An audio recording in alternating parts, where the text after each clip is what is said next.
제가 우리 청년 형제자매님들을 너무 가소평가한 것 같아. 죄송합니다. 다들 참 주님을 사모하고 주님의 말씀을 듣고자 하는 그런 참 열정들이 넘쳐 흘러가지고 역시 제가 또 괜한 걱정을 했구나 하는 생각을 하게 됐습니다. 참 존경합니다. 우리 사랑하는 청년 형제자매님들, 그리고 고맙습니다. 우리 다 함께 시편 37절 말씀, 시편 37편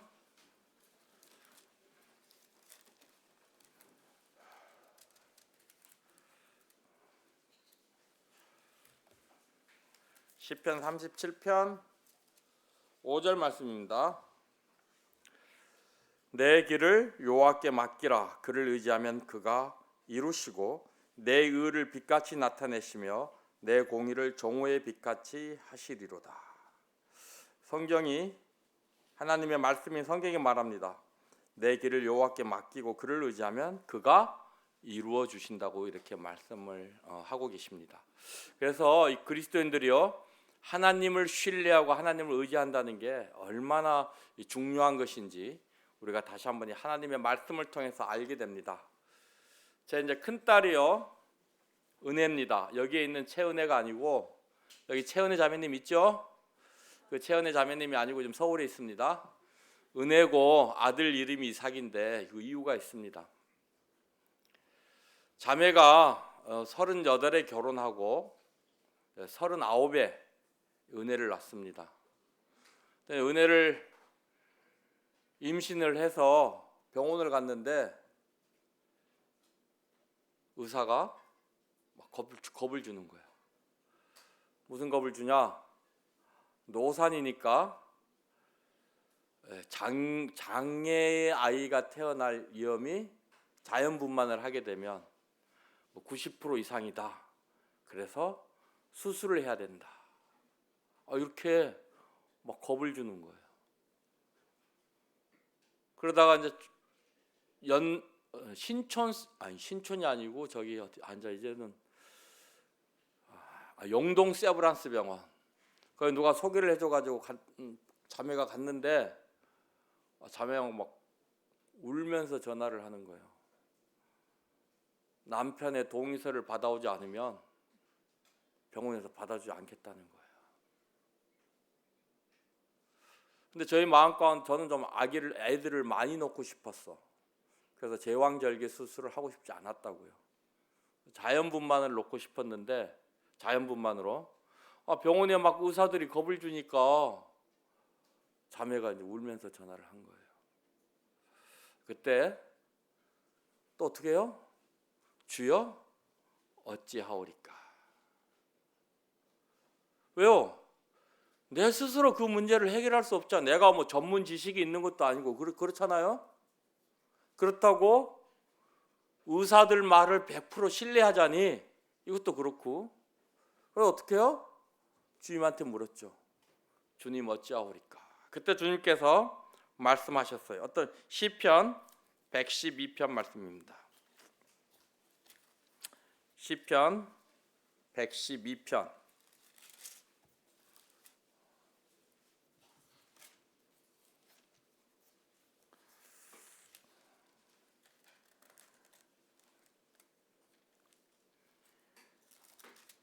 112편 7절 8절 말씀입니다. 그는 흉한 소문을 두려워하지 아니하며 여호와를 의뢰하고 그의 마음을 굳게 정하였도다. 그의 마음이 견고하여 두려워하지 아니할 것이라. 그의 대적들이 받는 보응을 마침내 보리로다. 여기 보면 흉한 소문이라고 되어 있는데 이게 지금 개역 개정판이고 그 전에 개역 한글판이었죠. 여기에는 흉한 소식이라고 되어 있습니다. 흉한 소식을 어떻게 해요? 두려워하지 아니하고 누구를 의뢰하고요? 여호와를 의뢰하고 마음을 굳게 정하려는 거예요. 누구의 말씀이에요? 하나님의 말씀. 의사의 말을 들어야 하나님의 말을 들어야 돼요? 하나님의 말씀. 자, 내 눈에는 아직 은혜는 태어났지 않았지만 내 눈에는 뭐예요? 건강한 은혜가 보여요, 안 보여요? 보이잖아요. 왜요? 믿음의 눈으로. 그래서 하나님만 신뢰하고 하나님께 맡기고 또 다른 병원으로 옮겼어요. 그 병원 안 가고. 그리고 강남 성모병원을 갔는데 나이는 많지만 유도분만을 한번 해보자고 해서 했어요. 근데 쑥 나왔어. 하긴 했는데 정상이에요. 건강해. 그래서 큰딸 이름이 은혜예요. 은혜. 은혜로 나았다고. 하나님의 은혜로 주셨다고 해서 은혜라고요. 제가 의사의 말 들었으면 어떡할 뻔했어요? 이런 하나님의 은혜를 경험할 수 있어요? 없어요? 없어요. 그러니까 사람의 말을 신뢰하는 것이 아니라 누구의 말을? 하나님의 말씀을 신뢰하는 거예요. 저는 몰랐어요. 그건 알고 뭘 몰랐냐면 제가 이제 큰아들이잖아요. 그러니까 이제 우리 자매는 아들을 낳아야 된다는 그런 강박관념이 있었어요. 부담감이. 그러니까 그걸 저한테 얘기를 안 했어요. 그런데 큰딸 은혜하고 이삭이 사이에 주님이 우리 자매에게 아이를 주셨는데 그 두 아이가 자매 뱃속에서 유산이 되었어요. 그래서 우리 은혜하고 이삭이 나이 터울이 3살인가 그렇게 나요. 근데 자매가 어느 날 나한테 아침에 그런 얘기를 하는 거예요. 내가 큰아들이라 아들을 낳아야 된다는 그런 강박관념이 있었는데 특히 아이를 2명이나 유산을 해가지고 이제 마음속에 더 큰 그런 부담이 있었는데 오늘 아침에 큐티를 하는데 사라 나이하고 자기 나이를 비교해 봤대요. 사라는 90세의 아기를 낳았어요. 그런데 사라의 나이하고 자신의 나이를 비교하니까 자기는 아직 애들이에요. 그 얘기를 듣는 순간 자매한테 그랬어요. 주님이 제 마음을 감동하셨어요. 그리고 믿음을 주셨어요. 자매에게 그거는 하나님께서 우리에게 계시한 것이다. 하나님께서 우리 자매의 마음을 아시고 우리에게 아들을 주시겠다고 한 계시다. 그래서 우리 자매가 아들을 낳으리니 이름을 이삭이라 하라. 그때부터 정이 났어요.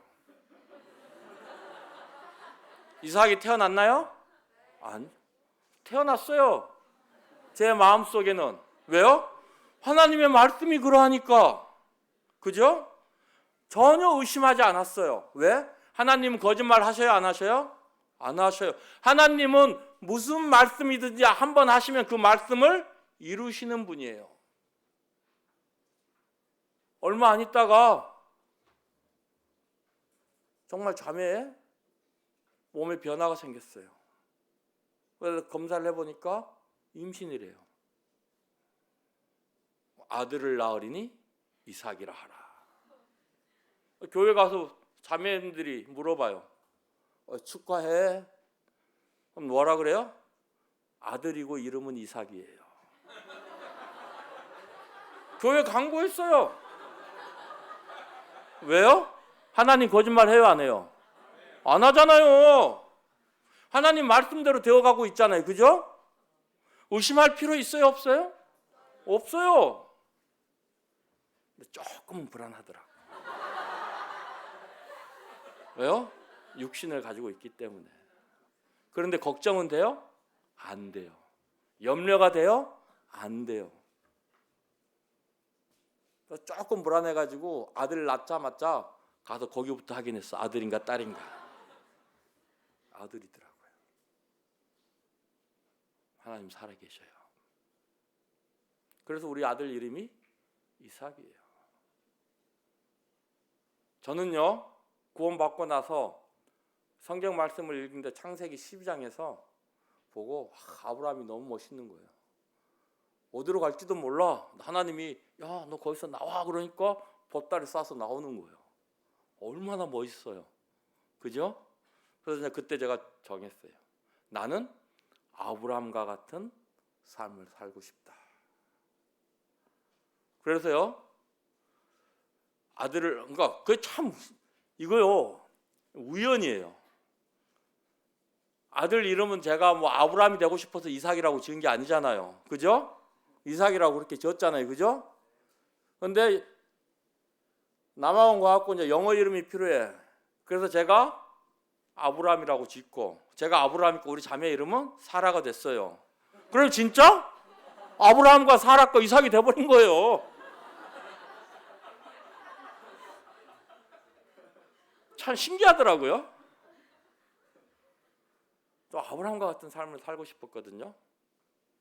근데 주님이 저를 창세기 12장에 있는 말씀으로 부르셨어요.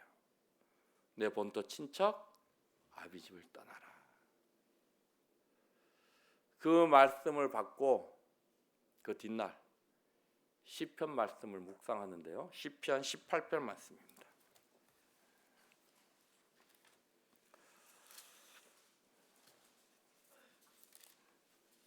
시편 18편 1절 2절입니다. 나의 힘이신 여호와여 내가 주를 사랑하나이다. 여호와는 나의 반석이시오 나의 요새시오 나를 건지시는 이시오 나의 하나님이시오 내가 그 안에 피할 나의 바이시오 나의 방패시오 나의 구원의 뿌리시오 나의 산성이시로다. 이 말씀 이때가 네팔 가서 네팔 비전 캠프를 하고 있을 때야. 18장이니까 18째 되는 날이었을 거예요. 우리가 그때 첫날부터 시편 1편을 이렇게 1편부터 시작해서 같이 큐티를 하고 있었거든요. 그러니까 18째 되는 날이에요. 이 말씀을 읽는데 눈에서 그냥 이 뭐요? 나의 힘이 되신 여호와여. 이 말씀에 그냥 하나님이 내 힘이 되신대요. 막 눈에서 막 벌써 등치 이런 사람이 눈에서 막 닭똥 같은 눈물을 흘리니까 하나님의 이 말씀에 감동이 돼가지고 나한테 하나님밖에 없구나. 역시 하나님 최고야. 감동을 하고 있는데 자 43절로 가볼게요. 자 19절 말씀부터 19절요. 나를 넓은 곳으로 인도하시고 나를 기뻐하심으로 나를 구원하셨도다. 하나님께서 나를 넓은 곳으로 인도하시겠대요. 그리고 43절 주께서 나를 백성의 다툼에서 건지시고 여러 민족의 으뜸으로 삼으셨으니 내가 알지 못하는 백성이 나를 섬기리이다. 그들이 내 소문을 들은 즉시로 내게 청종하며 이방인들이 내게 복종하리로다. 이방 자손들이 세잔하여 그 견고한 곳에 떨며 나오리로다. 여호와는 살아계시 나의 반석을 찬송하며 내 구원의 하나님을 높일지로다. 이러면서 내가 알지 못하는 그런 백성들이 나를 섬기게 될 것이다.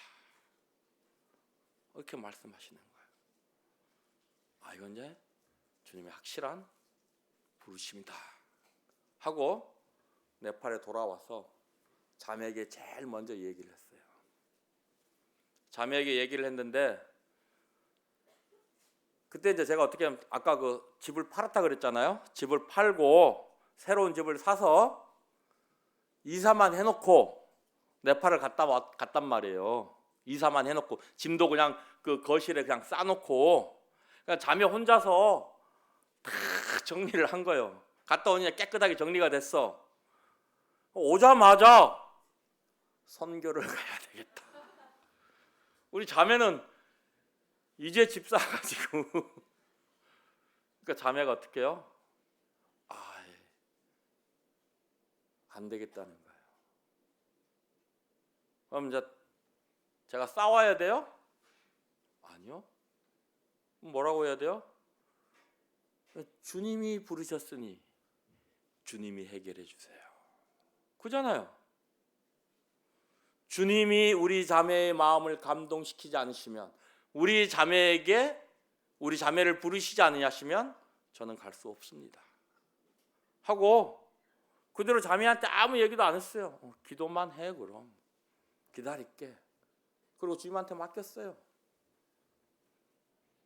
주님께서요 놀랍게 이 동일한 시편 18편에 있는 동일한 말씀을 우리 자매에게 말씀하신 거예요. 그래서 자매가 그때 이제 법무사 사무실을 하고 있었고 저는 뭘 하고 있었다고요? 교회 가서 살았다고요. 그래서 이제 아침에 자매를 운전해서 사무실까지 태워줬는데 자매가 이제 그 전에 말씀을 받았어. 나한테 얘기를 안 한 거예요. 근데 이제 미루다 이제 할 수 없이 해야 되겠는 거예요. 앉아보래요. 나보고 어디 말씀 받았냐요. 여기 했다 그러니까 자기도 똑같은 말씀으로 부르심을 받았대요. 그리고 선교를 가기로 결정을 하고 교회 장로 형제님께 말씀을 드렸습니다. 장로 형제님들이 한 달 동안 기도해보자. 어떻게 해요? 알겠습니다. 내가 결정한 게 아니잖아요. 그죠? 내일이 아니잖아요. 어떻게 해요?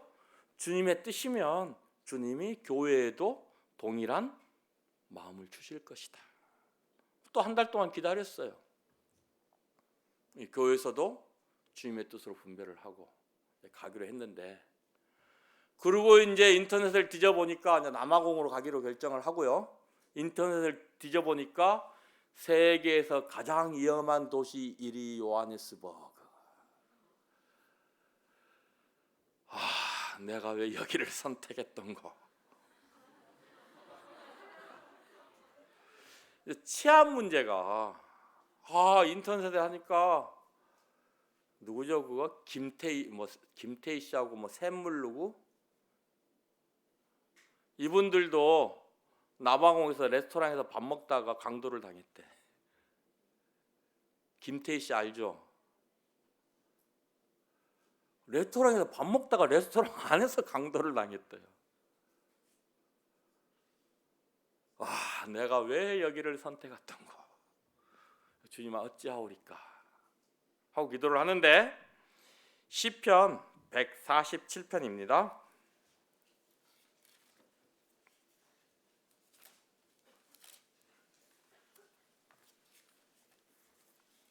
시편 147편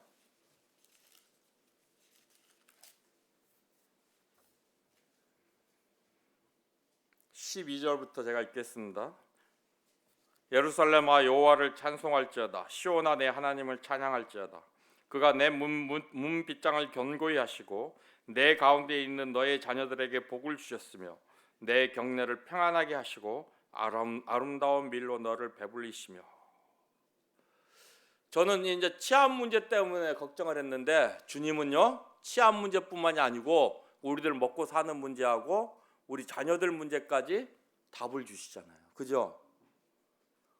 하나님이 우리 집 문빗장을 견고히 하시겠대요. 그럼 그 어떤 강도도 들어올 수 있어요? 없어요? 들어올 수 없잖아요.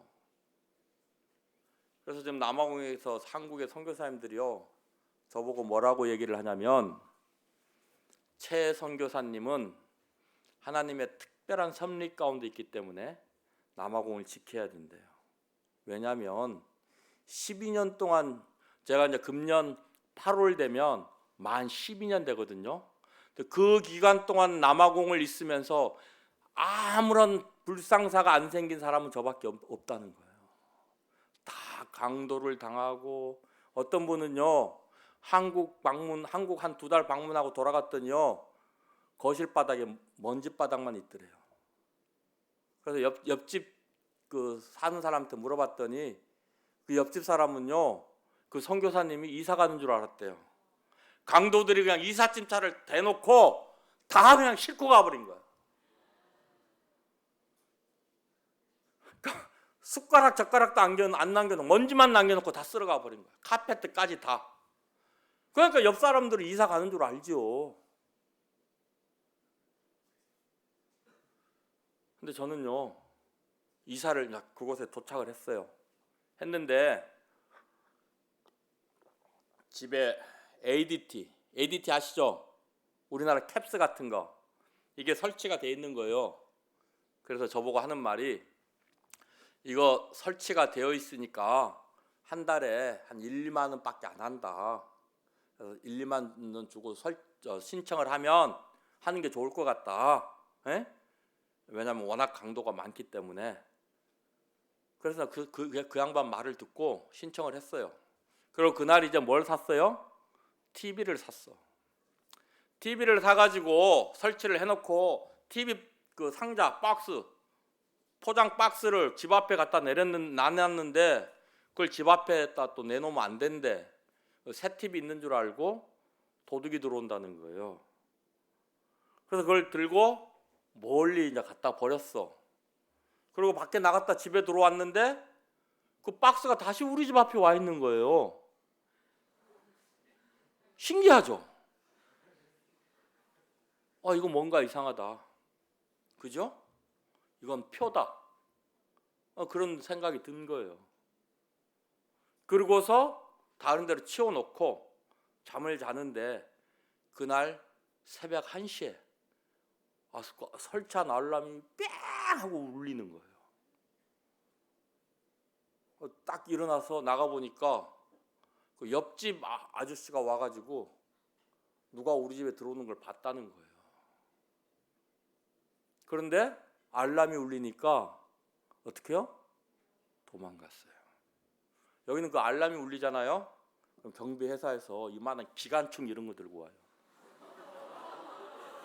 권총이 아니고 기관총 들고 온다고. 이 나라 깽단들은요, 은행 ATM 기기 털잖아요.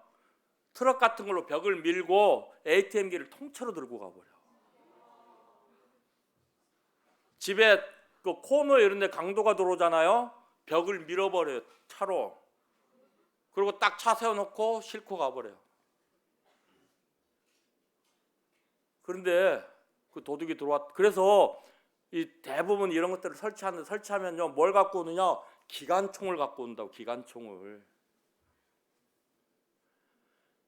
그래서 도망을 갔는데 아침에 일어나고 보니까 우리 집이 24호였는데 21호집 TV가 없어진 거야.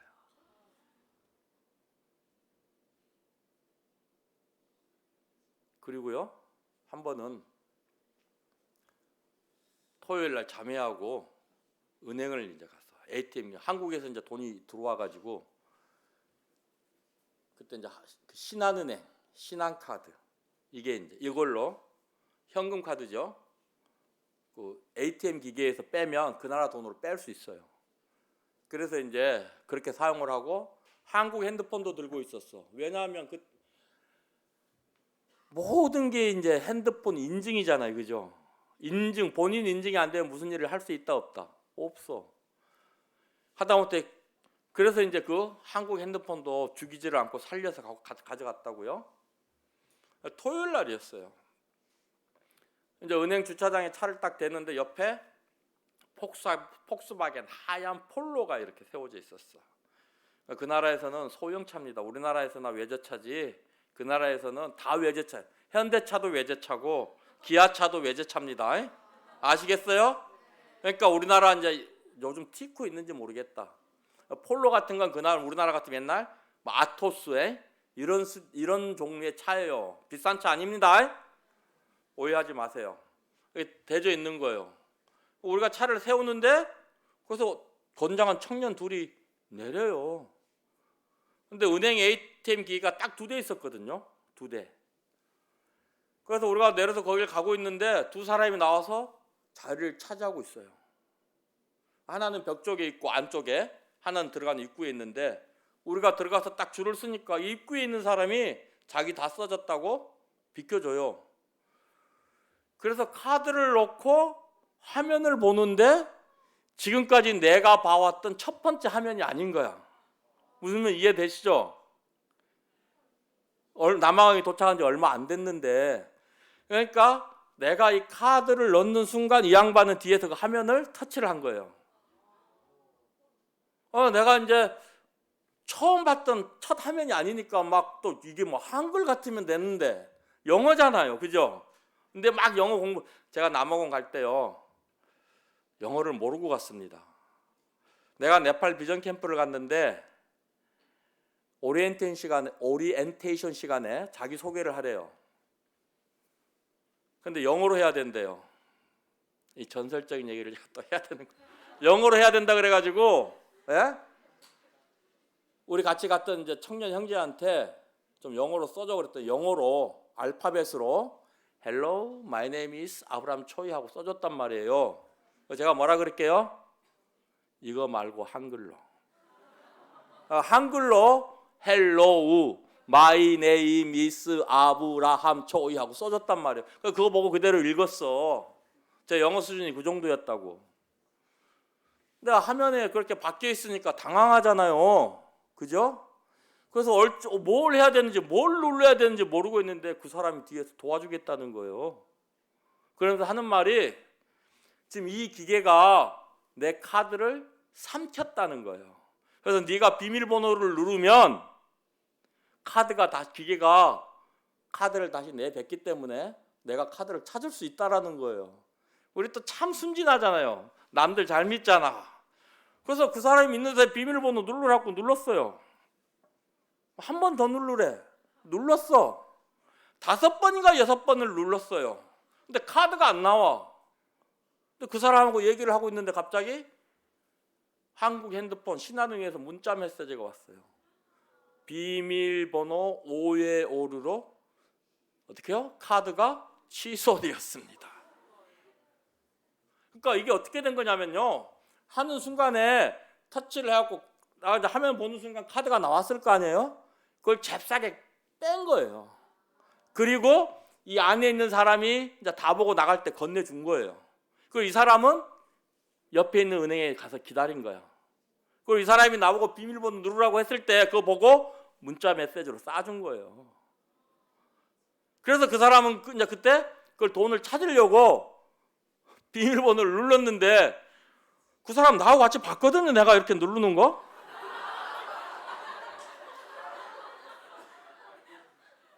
또 하나님이 그 사람의 눈을 가려버렸잖아요. 문빗장을 경고히 하셨어요? 안 하셨어요? 그리고 다음에 대사관에 볼 일 있어가지고 갔는데 뭐 서류를 띄는데 수수료를 내래. 카드 안 되냐니까 안 된대. 뭐죠? 저 앞에 ATM 기계 있다고 해서 돈을 빼오래. 갔는데 흑인 3명이 와 도와주겠다고. 뭐라요? 아 됐네 이 사람아. 그만 오시게. 그리고 대사관한테 가서 얘기를 했어요. 내가 이런 일을 당했는데 여기 보니까 그런 사람들이 또 있다. 그러니까 교민들 오면 좀 주의 좀 시켜달라. 좀 얘기해서 주의를 시켜달라 했던데 대사관 직원이 당했어. 하나님 살아계시죠. 그러니까요. 우리가 인생 살아가는 데 있어서 시간이 벌써 저렇게 됐네.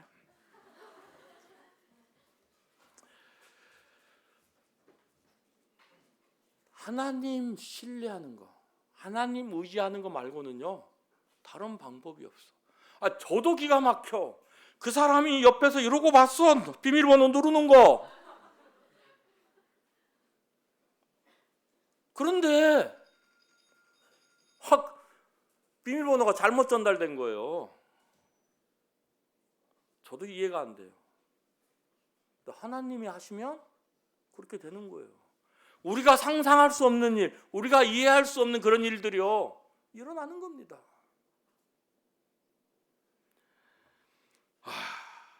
자 여기 뭐요? 아름다운 밀로 배불리 하실 것이로. 그죠? 처음에요 딱 갔는데 여러분 저 잘 모르시잖아. 그죠? 여기 와서 최문수 형제가 남아공 선교사구나 하는 거 알게 되신 분들도 많을 거예요. 그죠? 별로 아는 사람이 없어요. 한 달 선교원금 30만 원, 50만 원 오는데요. 애들 학비는 150만이 들어가 한 달에. 어떻게 살아요? 그나마 그 전세 보증금 얘기했잖아요.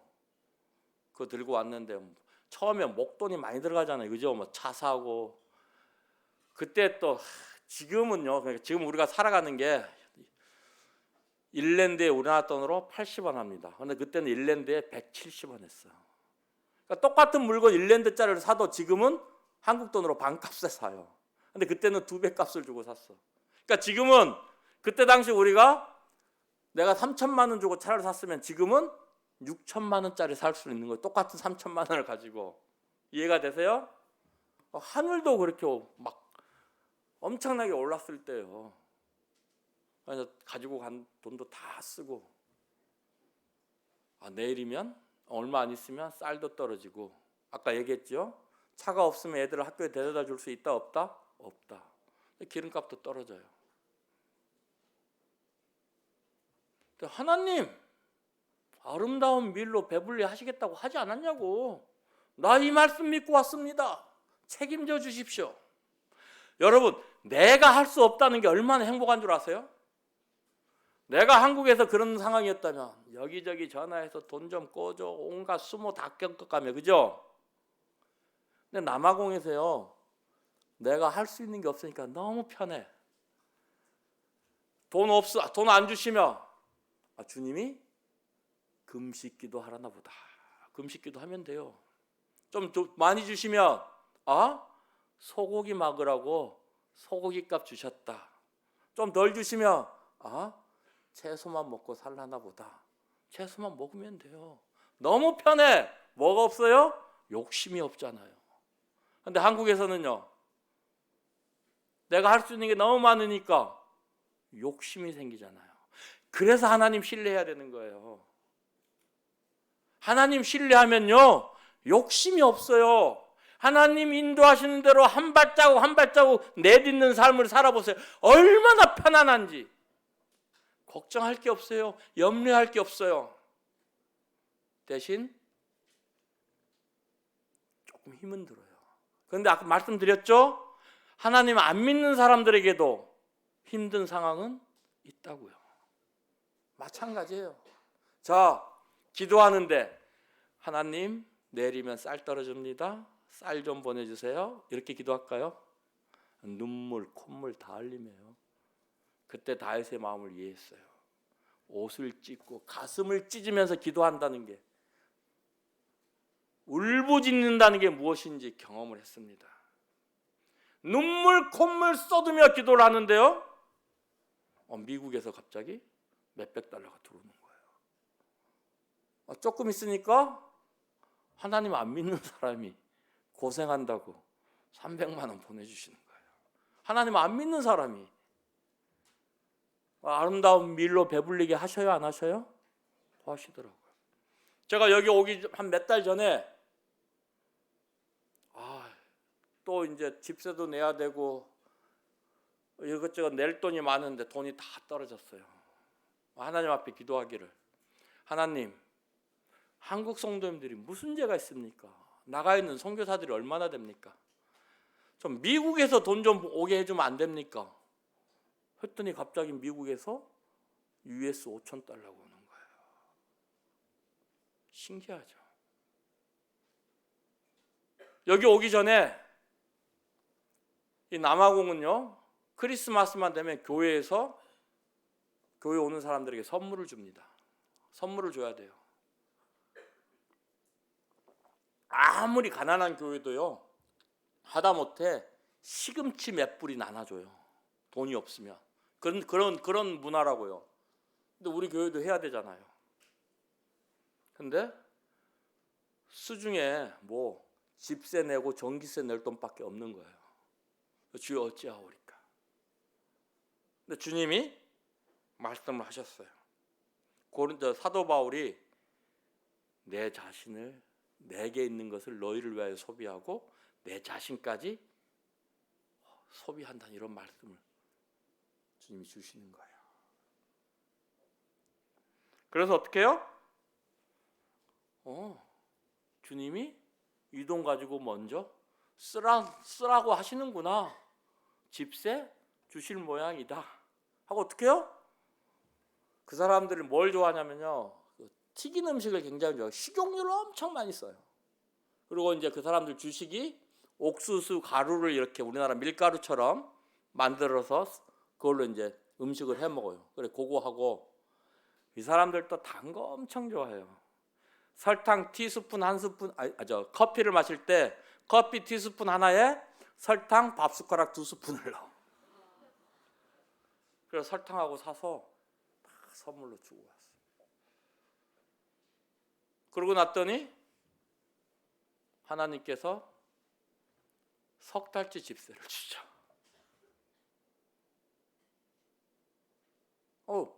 하나님 아름다운 밀로 배불리 하실 것이 이 말씀 지켜요 안 지켜요? 좀 이루고 가시잖아요. 이루고 계시잖아요.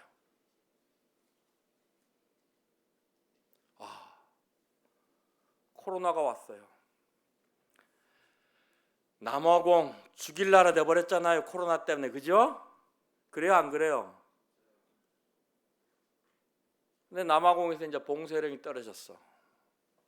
자, 내일 모레면 봉쇄령이에요. 집 앞도 나가지를 못해. 집 앞도. 단 오직 한 사람, 가족 중에 한 사람이 차 가지고 마트 가서 생필품 사오는 것만 해결이 돼요. 다른 사람들은 뭐 휴지도 사다 놓고 뭐 쌀도 뭐 25kg짜리 몇 푸대 사다 놓고 하는데 나도 좀 해야 되는데 돈이 있어야 되잖아요. 어떻게 해요?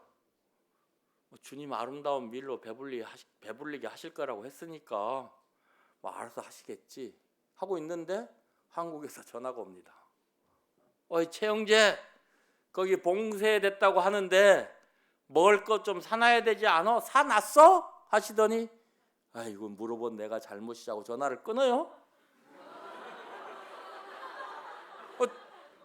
한 10분 있다 다시 전화를 하셨어. 최영재 100만 원 보냈으니까 그걸로 좀 사. 기도도 안 했어요. 주님 아시고 필요한 거 아시고 미리 주시는 거예요. 코로나가 왔는데 왜 화장실 휴지가 제일 먼저 떨어져? 마트를 갔는데 화장실 휴지가 동이 났어. 그 다음으로 동이 나는 게 우유.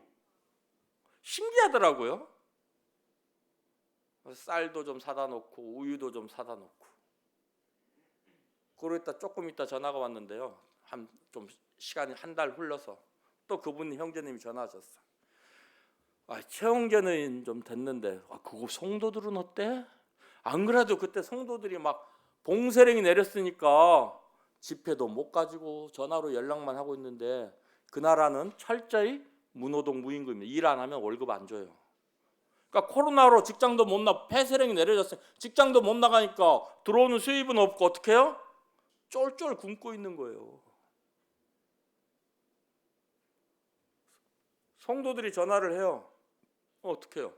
좀 더 기다려보자. 하나님 살아계신다. 좀 더 기다려보자.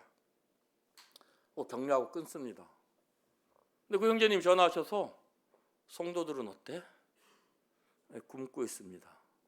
기다려봐. 1,500만 원 이상의 헌금이 들어왔어요. 근데 이제 제가 가야 되잖아요. 그죠? 돈만 있어가지고 되는 게 아니잖아요. 왜냐? 제가 그 사람들한테 돈을 주면 그 사람들이 돈을 가지고 무엇을 하는지 알 수가 없잖아요. 저는 돈을 안 줍니다.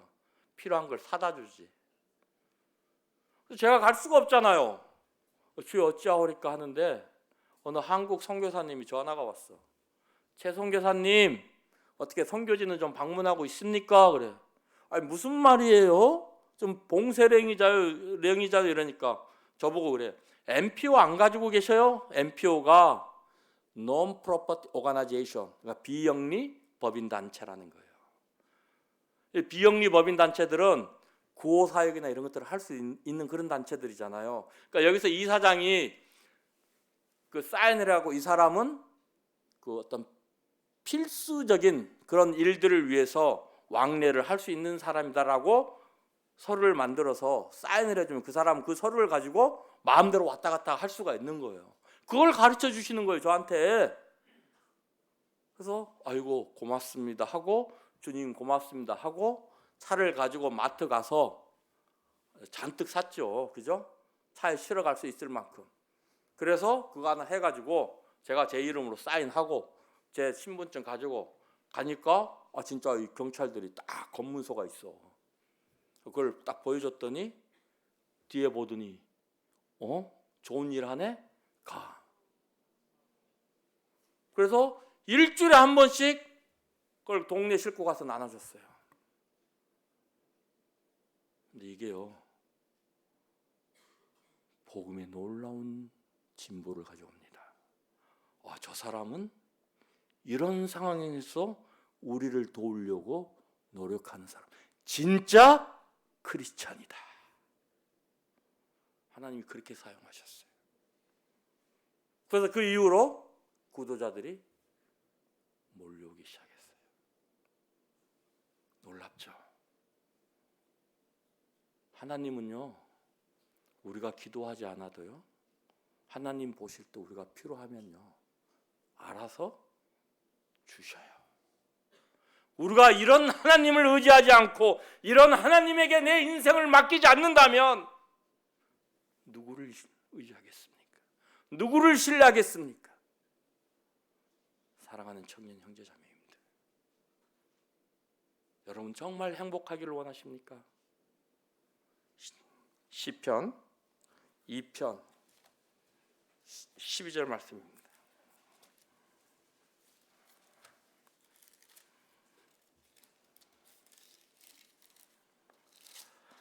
시편 2편 12절 말씀요. 그의 아들에게 입맞추라. 그렇지 아니하면 진노하심으로 너희가 길에서 망하리니 그의 진노가 급하심이라. 여호와께 피하는 모든 사람은 다 복이 있도다. 우리가 어떨 때 하나님께 피할 수 있어요? 그분을 신뢰할 때. 그분에게 피한다는 게 뭐예요? 그분에게 내 생명까지도 맡긴다는 거잖아요. 그죠? 그래야 우리가 피할 수 있잖아요. 그분이 나를 완벽하게 보호해 주실 수 있다라는 믿음을 가지고 있을 때 우리가 그분에게 피할 수 있잖아요. 그럴 때 우리가요, 우리의 삶이 축복된 삶이 된다고 하는 것입니다. 사랑하는 형제자매님들, 다른 방법 없어요.